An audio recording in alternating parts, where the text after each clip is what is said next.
Hello and good afternoon, everyone. We present to you ORD International School, our net zero energy and water educational building project. We, the team Archons, comprise 12 members from third year Bachelor of Architecture and one member from second year Masters of BEM from School of Planning and Architecture, New Delhi. Our team is advised by our faculty, Professor Dr. Shweta Manchanda. Here, I, Pratyush Anand, Myself, Aman Raj. Myself, Dakshil Rana. And I, Sheen Paru. we'll talk in detail about our project. Through this project, we set out to explore how educating children can help in mitigating climate change. The concept of sustainability has been present for the last 30 years, yet we've been seeing a steady increase in greenhouse gas emissions, to which buildings are the largest contributors. Buildings are around for decades, so the impact that they have on their surroundings really matters. They affect the communities around them, they affect the economy, and they impact the environment. So, designing a school is like shaping the thoughts of the younger generation. So, we planned not just as architects but also as educators. We envisaged a building that would change the way children are taught about sustainability, a building that would become a concrete part of the curriculum to educate students and communities over many years of change. ORD International School is an IB affiliated educational building located on a site area of 3.7 acres with an occupancy of 2,400 students. It is designed for our project partner ORD Towers, complying with Noida bylaws. The site is located in Sector 134 of Noida, Uttar Pradesh, within the development area of JP Wishtown. The surrounding area is a majorly residential sector. This being said, we started developing concepts for our school building, which will see an influx of students from different communities and nationalities. The school is being designed to cater to the mixed diversity of people living in the locality of the sector. Being developed in stages, the area holds multinational offices with high class occupants. The wish town is scattered across four nearby sectors, and this is a site provided for an educational building. The front face of the site is in the northwest direction with the winds flowing in the north and northeast. Lying in the composite zone, the climate of Noida provides challenges for comfort and water criteria. The temperature in Noida ranges from 7 degree to 44 degrees Celsius, which is a cooling dominant area. Building a sustainable school is not just about saving energy, we also focused on the quality of the learning environment. We have designed our building around principles like biophilia, holistic design, safety and security, passive strategies, and modularity. The school's design is driven by daylight and solar radiation. The entire building is oriented along the north south axis with narrow floor plates to capture the greatest amount of sunlight throughout the day. The building is then stepped down towards the south to bring in the low-angled winter sun. Courtyard spaces are incorporated in between to bring in additional light and create a cool microclimate. The team then considered how to organize the school's various functions and started by placing classrooms and other academic spaces along the north and south. Services, toilets, and other activities are placed on the east and west faces of the building. The school campus incorporates facilities like an academic block, a multipurpose sports block, canteen, futsal field, and a playground. The site has three separate entrances for buses, pedestrians, and cars. We have provided 15 parking spaces for buses. These buses enter directly into the bus park where the boarding and deboarding happens. The bus stand is constructed entirely of 100% permeable pavers filled with gravel, and it does not add to the hardscape. The car entry is only for staff, and the ramp at number 8 leads them into the basement parking. Then we have a pedestrian and bicycle entry with a cycle stand at number 3. The path from there leads people into the main building. The building blocks are surrounded by a 6-meter wide fire tender path, which is paved with 100% recycled permeable pavers. Inside the building, spaces are divided to segregate students of different age groups into three different blocks with multiple stories. Older students have their classrooms and activities on the upper floors. Younger students have their daily activities on lower floors for ease of access. Like here on the ground floor plan, Pre-primary students have their class rooms at number 6 very close to the entrance and the separate playground in the north courtyard at number 13, which has natural surveillance from all directions, making it a safe space for younger students. The middle block comprises primary classrooms with easy accessibility second to pre-primary blocks. These students have all their activity rooms and studios in the southern block across the courtyard, which serves as a playground for the age group. The furniture layouts of the classrooms and laboratories are designed considering factors like position of windows and the associated daylight distribution. It impacts hugely to make spaces glare-free and comfortable. All the interior materials and finishes used are VOC-free and provide good acoustic insulation to make the classrooms noise-free. We have designed cardboard furniture for an unconventional classroom experience. Interactive partition walls are placed in between pre-primary classes. It helps the classroom to develop as a play area, increasing students' physical activity. These elements would repurpose all the waste cardboard from the packaging of all equipments and fixtures assimilated in the school. If making a net positive building seems far-fetched, a school in Noida presents an especially tough challenge with the city's density. It makes it difficult to find a site with sufficient roof space or an unshaded and rightly oriented area to mount PV panels.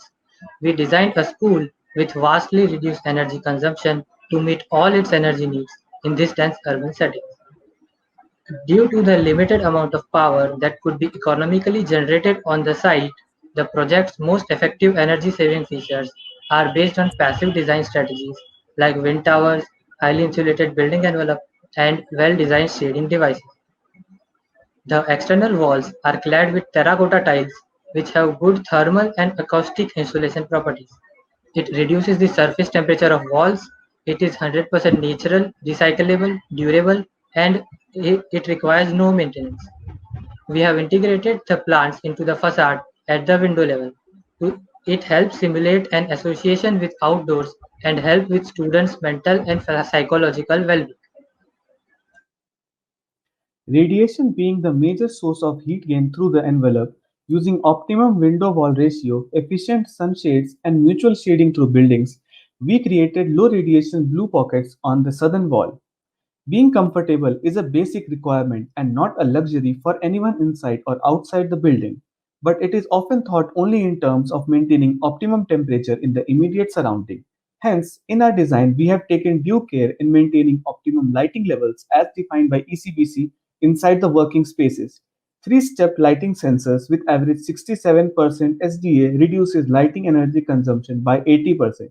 It also maintains a happy and productive learning environment. Buildings can achieve required set points very easily, but at the cost of high energy consumption. Hence, we analyze the operational hours through the year by superimposing the temperature outputs from wind tower with the IMAC mixed mode model and found out that 77.8% of hours lie in the comfort band without any use of refrigerant cooling. This model recognizes the adaptability of human body with changing climatic conditions throughout the year. We have also focused on microclimate on our site by incorporating courtyards for adaptive transition between spaces and hence reducing the building's climatic stress. Planters are also incorporated throughout the facade to absorb sound coming from the outside traffic, along with the use of terracotta on the external facade, which acts as sound insulation. Yet another challenge was to enhance the indoor air quality, keeping in mind the pollution levels of the regions and the contaminants released by the occupants. We analyzed the fresh air requirements and adopted the displacement ventilation method, ensuring that fresh air is adequately maintained at all times. This method supplies the air at a lower level and comes in contact with the occupants. As it becomes hotter, it takes all the contaminant particles along with it and accumulates at the top layer in the zone. It is then extracted out by return air ducts placed at the ceiling level. This system not only conditions the occupied zone but also prevents the pollutant particles from mixing with the supplied fresh air, hence eliminating the need for ceiling fans. Cooling energy alone counts for around 55% of our total building energy. Hence, HVAC is one of the complex systems to integrate into our building. To bring down this cooling energy by 57%, wind towers incorporated with VRF systems are being proposed. Wind towers work on the principle of downdraft evaporative cooling. It stores the cooling effect due to evaporation in the thermal mass during the night, and passing the air during the daytime, the air loses heat and reduces its temperature. It is then circulated to classrooms through air handling units placed at each floor level after treating for humidity and other particulate matters. To condition the air further, heat reclaim ventilation is installed on the corridors for refrigerant cooling to take place. The output air from the HRV system is then passed through diffusers placed on the walls inside the classroom. Due to the placement of HRV unit on the corridors, the floor to ceiling height inside the classrooms is increased to supplement displacement ventilation.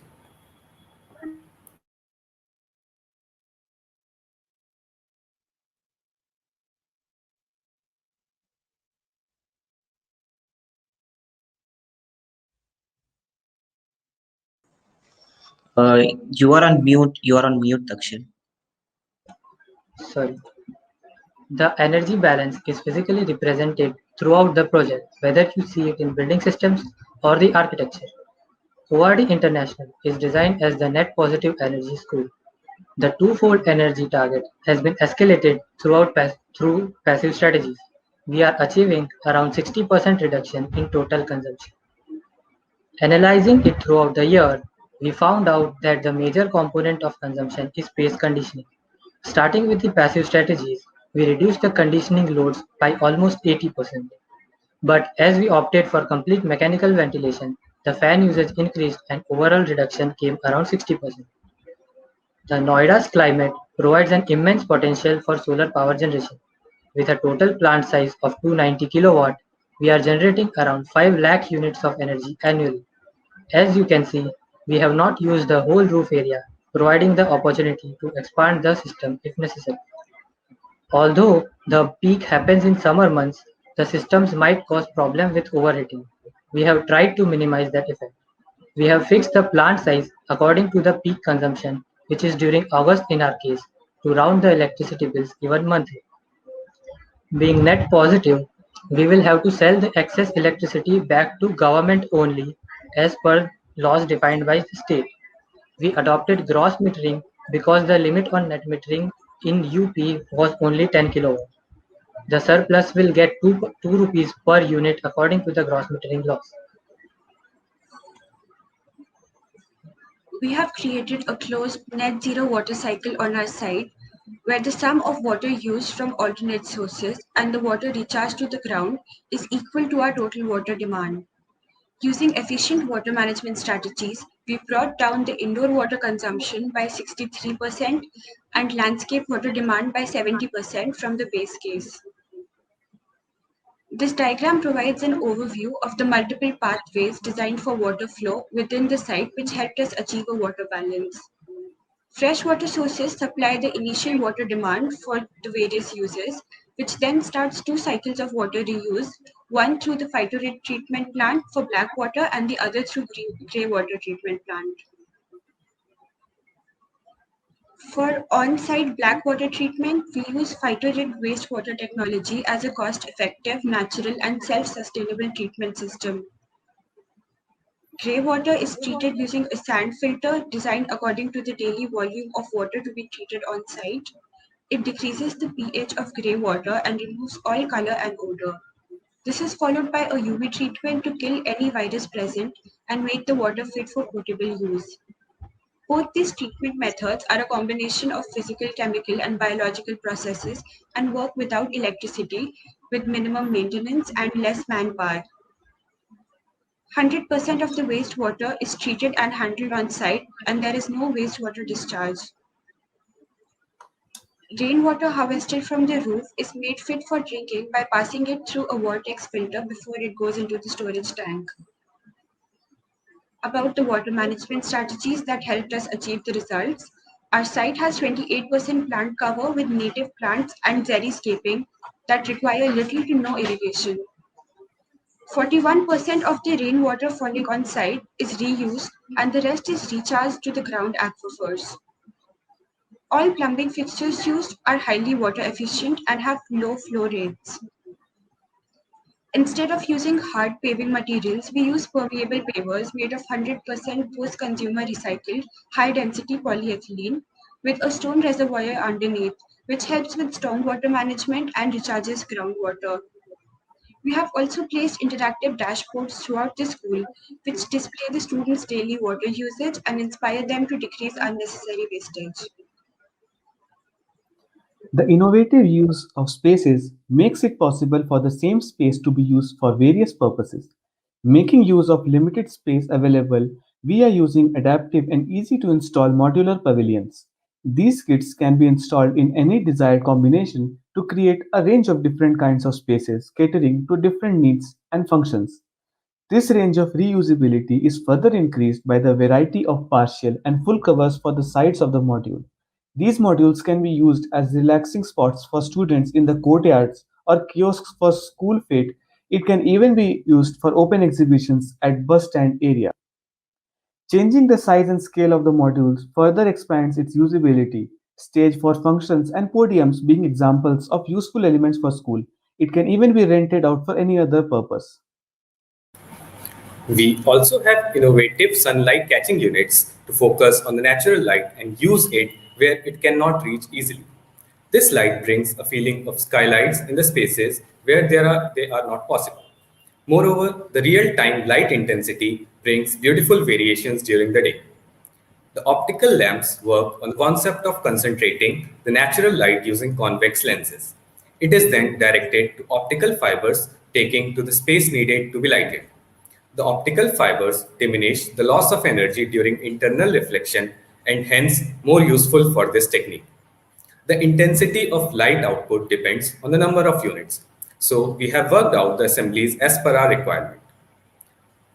However, the assemblies can be standardized as per the space requirements. The light intensity in fibers can be maintained up to 20 meters. Hence, the modules are designed small enough to be installed even on the sunshades. This method will allow us to light up the lower floors if the building is high enough. Building automated systems are not a new concept. They help manage and maintain the building systems from a central space. We added these as a measure to help with the administration. We've used Smart Sol, an innovative tracker by Avrio Energy, which tracks the equipment's health, energy consumption, and generation. It also allows comparison and even sets limits for usage. Displaying the data collected to students through interactive dashboards creates energy awareness in their early life.